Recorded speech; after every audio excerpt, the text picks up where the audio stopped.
Perkenalkan, nama saya Maria Antonia Musu dengan NIM 12 2008 dari Prodi D4 Keperawatan Anak Siswawagi. Di sini saya akan membuat video terkait tugas bahasa Indonesia tentang naskah berita kesehatan. Selamat menyaksikan.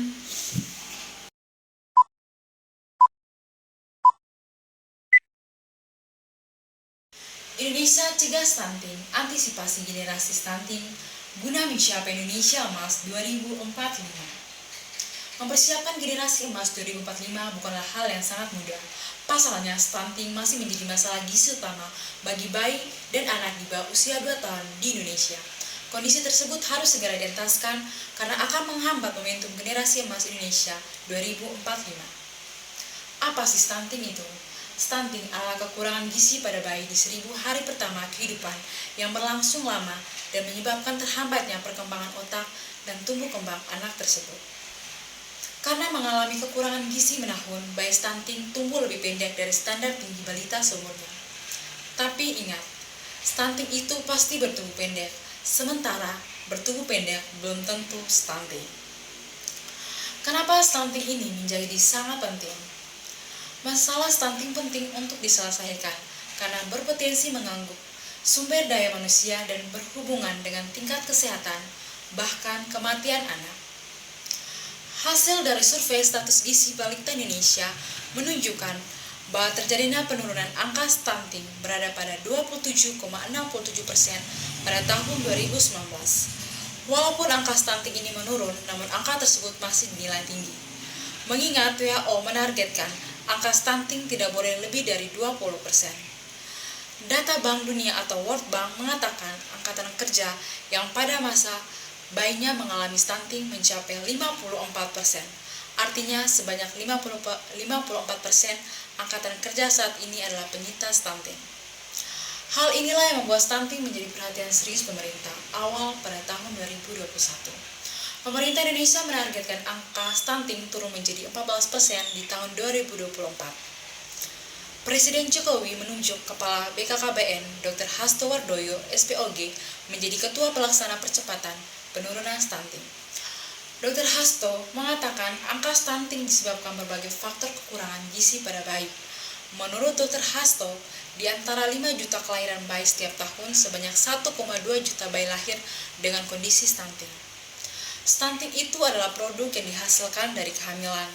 Ibu hamil yang menghasilkan bayi stunting, saat ini bayi lahir saja sudah 23 prevalensi stunting. Kemudian setelah lahir, banyak yang lahirnya normal tapi kemudian jadi stunting hingga angkanya menjadi 27,6%. Artinya dari angka 23% muncul dari kelahiran yang sudah tidak sesuai standar. Hal lain yang menyebabkan stunting adalah sebanyak 11,7% bayi terlahir dengan gizi kurang yang diukur mulai ukuran panjang tubuh tidak sampai 48 cm dan berat badannya tidak sampai 2,5 kg. Tidak hanya itu, tingginya angka stunting di Indonesia juga ditambah dari bayi yang terlahir normal, akan tetapi tumbuh dengan kekurangan asupan gizi sehingga menjadi stunting. Yang lahir normal pun masih ada yang kemungkinan terkena stunting karena tidak dapat ASI dengan baik. Kemudian asupan makanannya tidak cukup jelas, ujar Dr. Hasto. Lalu bagaimana mengatasi stunting tersebut? Kepala BKKBN Dr. Hasto Wardoyo juga mengaku siap bekerja keras untuk mencapai target menurunkan prevalensi stunting hingga 14% sebagaimana diamanatkan Presiden Jokowi.